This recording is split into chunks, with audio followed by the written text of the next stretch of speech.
সালাতুল হাজত যদি আপনি পড়েন, আল্লাহ আপনার জন্য দুইজন ফেরেশতা বডিগার্ড আসমান থেকে পাঠাইয়া দেন। একমাত্র আজরাইল ছাড়া পৃথিবীর কেউ আপনার কোনো ক্ষতি করতে পারবে না। সালাতুল হাজত 2 রাকাত নামাজ আপনি যখনই মন চায় পড়ে নেবেন। তো পড়ার সিস্টেম হচ্ছে, প্রথম রাকাতে পড়বেন সূরা আল ফাতিহার পরে কুল ইয়া আইয়ুহাল কাফিরুন, এবং দ্বিতীয় রাকাতে সূরা আল ফাতিহার পরে পড়বেন কুল হুয়াল্লাহু আহাদ। এই 2 রাকাত নামাজ পড়ে যদি আপনি ঘর থেকে বের হয়ে যান, যেই কাজে হাত দিবেন তো আপনি সফল। মানে এই 2 রাকাত নামাজ পড়ে যদি আপনি চুরি করতেছেন, হ্যাঁ তাহলে তো কাজ হবে না। আপনাকে কি করা লাগবে আপনাকে বুঝাই দিচ্ছি, শোনেন মনোযোগ দিয়ে। আমার বন্ধুগণ গভীর মনোযোগ। এই দুনিয়ার জমিনে একজন বড় হাকিম ছিলেন, যার নাম হচ্ছে হাকিম লোকমান। লোকমান হাকিম, যার নাম আল্লাহ কোরআনে কারিমে দিয়েছেন, যার কথাগুলোকে আল্লাহ কোরআনে কারিমে সূরা বানিয়ে নাজিল করেছেন। এই লোকমান হাকিম সন্তানদের সামনে উপদেশ দেওয়া শুরু করলেন। লোকমান হাকিম সন্তানদের সামনে উপদেশ দিচ্ছেন।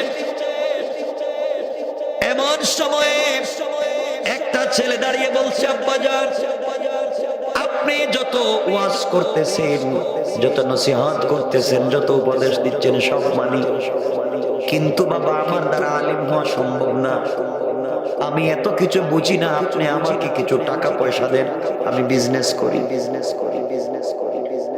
হাকিম লোকমান বললেন, বাবা তোমাকে দেওয়ার মতো টাকা পয়সা আমার নাই, তুমি যে বিজনেস করবা, দুনিয়ার জমিনে ব্যবসা করবা, দেওয়ার মতো টাকা আমার কাছে নাই।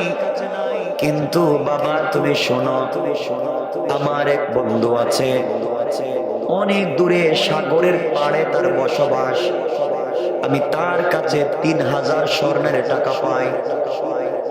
তুমি যদি তার কাছ থেকে ওই টাকাগুলো নিয়ে আসতে পারো, ওই টাকা দিয়ে তুমি বিজনেস করতে পারবা। কিন্তু বাবা মনে রাখো, আমি তোমাকে কোনোভাবেই টাকা দিতে পারবো না।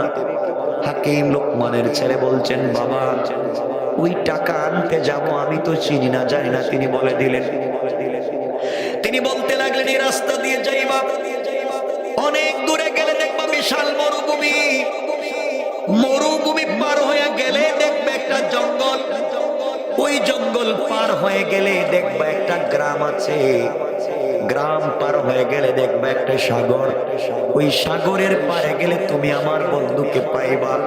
তার কাছ থেকে 3000 টাকা যদি নিয়ে আসতে পারো, বাবা বিজনেস করতে পারবা, চলতে পারবা, এছাড়া আমার কিছু নাই। সন্তান বলছে, আব্বাজান আমি তো যেতে চাই, কেমনে যাব? হাকিম লোকমান বললেন, বাবা চলতে গেলে, যাইতে গেলে তোমার উপরে 3-4টা কঠিন বিপদ আসবে। বিপদ থেকে যদি নিজেকে বাঁচায় রাখতে পারো, তাহলে টাকা আনতে পারবা, না হয় আমার মন বলতেছে তুমি মরে যাইবা। সন্তান বলতেছে, আব্বাজান আপনি বলেন তো কি পরীক্ষা হতে পারে, আমার জিন্দেগিতে কি বিপদ হতে পারে, আপনি বলে দেন। লোকমান হাকিম বলছেন, বাবা শোনো, 1 নাম্বার বিপদ হলো তুমি যখন আমার ওখান থেকে চলে যাইবা, যাওয়ার পরে যখন দেখবা বিশাল মরুভূমি, মরুভূমির মধ্যে কোনো পানি নাই, চলতে চলতে তোমার তৃষ্ণা লেগে যাবে, তৃষ্ণার কারণে তোমার জিহ্বা বের হয়ে যাবে, কলিজা শুকিয়ে যাবে, ওই জায়গায় তুমি পানি পাইবা না, পানি পানি করে আমার ভয় হচ্ছে তুমি মরে যাইবা।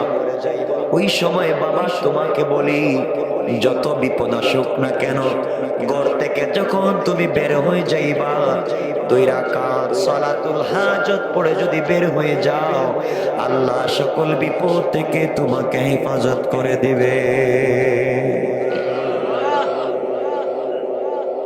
হাকিম লোকমান বললেন, বাবা তুমি যখন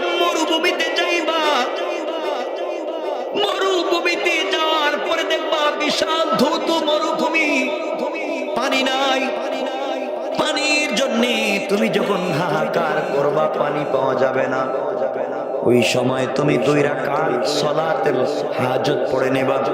হাজতের 2 রাকাত নামাজ পড়ে নেবা। সালাম ফিরাইয়া ডান দিকে তাকাবা। ডান দিকে তাকাইয়া দেখবা সুন্দর একটা জঙ্গল। ওই জঙ্গলের ভিতরে তুমি প্রবেশ করবা। প্রবেশ করার পরে দেখবা শক্ত একটা পাথরের ভিতর থেকে ঝর্ণার মতো ঠান্ডা পানি পড়ে যায়। ওই পানি তুমি পান করবা। তোমার পাত্রের ভিতরে, ব্যাগের ভিতরে বেশি করে পানি নিবা। পানি নিয়ে তুমি যখন বের হবা, ঠান্ডা পানি পান করার কারণে তোমার শরীরে ক্লান্তি আসবে। ক্লান্তি আসলে তুমি ঘুমানোর প্রয়োজন হবে, বিশ্রামের প্রয়োজন হবে।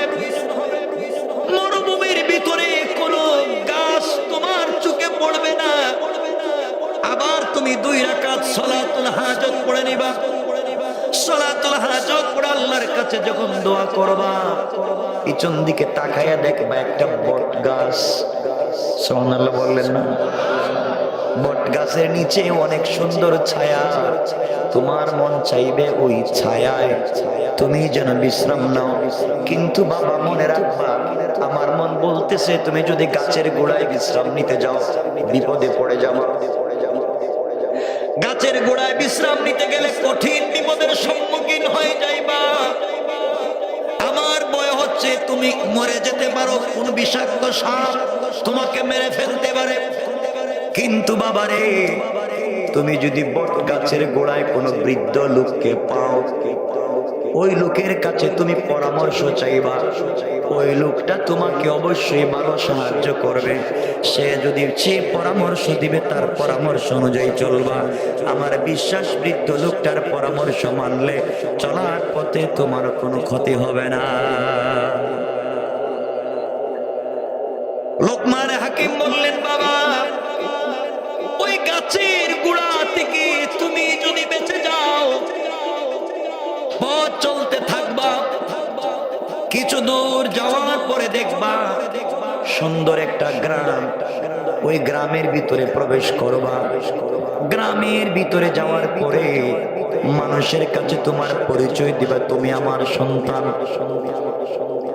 মানুষের কাছে তুমি যদি আমার পরিচয় দাও, তুমি আমার সন্তান, এই গ্রামের মানুষ তোমাকে আদর করবে, যত্ন করবে, ভালোবাসবে। 3-4 দিন তোমাকে মেহমানদারি করবে। যখন জানবে লোকমান হাকিমের ছেলে তুমি, ও বাবা 3 দিন থাকবার পরে 4th দিনে তোমার কাছে বিশ্ববিখ্যাত সুন্দরী, গোটা দুনিয়ার সব থেকে একটা সুন্দরী মেয়েকে নিয়ে আসা হবে এবং বলা হবে তুমি ওই মেয়েকে বিয়ে করো। আমার সন্তান তুমি শোনো, তুমি যদি ওই মেয়েকে বিয়ে করো বিপদে পড়ে যাইবা। বিয়ে করলেই তোমার জীবন নাশ হয়ে যেতে পারে, এই জন্য নিজেকে বাঁচাইয়া রাখবা। কিন্তু ওই মুরব্বী লোকটা যদি তোমার সাথে থাকে, সে যে পরামর্শ দেয় তুমি তার পরামর্শগুলা মেনে নিবা। বাবারে, তুমি ওই গ্রাম থেকে যাওয়ার পথে জঙ্গলের কাছে যখন চলে যাইবা, জঙ্গল পার হয়ে যখন সাগরের পাড়ে যাইবা, সাগরের পাড়ে যাওয়ার পরে দেখবা আমার বন্ধু একটা বাড়ি বানাইছে সাগরের মধ্যখানে চরে। তার কাছে আমার পরিচয় দিবা। পরিচয় দিলে সে তোমাকে 3,000 স্বর্ণ মুদ্রা দিবে। কিন্তু বাবার একটা শর্ত হলো, আমার বন্ধু কাউকে গেলেই টাকা দেয় না, যারা ঋণ পায় ঋণ দেয় না। একটা শর্ত হলো, 1 রাত্র তার বাসায় থাকতে হয়, আর যারা এই রাত্র বেলা থেকে যায় সকাল বেলা মরে যায়। আমি চিন্তা করতেছি তুমি যদি টাকা আনতে চলে যাও, ওই বেচারার কাছে গেলে টাকা তো দিবে না, রাত্র থাকা লাগবে। রাত্র থাইকা যদি সকালে বাঁচো টাকা নিয়ে আসবা। কিন্তু বাবা মনে রাখবা, আমার ভয় হচ্ছে তুমি না জানি মরে যাও। আর ওই মুরব্বী যদি সাথে থাকে তার পরামর্শ নিয়ে চলবা, সকল সময় বিপদ থেকে বাঁচবার জন্য 2 রাকাত সালাতুল হাজত পড়বা। আমার বিশ্বাস আল্লাহ তোমাকে হেফাজত করবেন। কোন সুবহানাল্লাহ।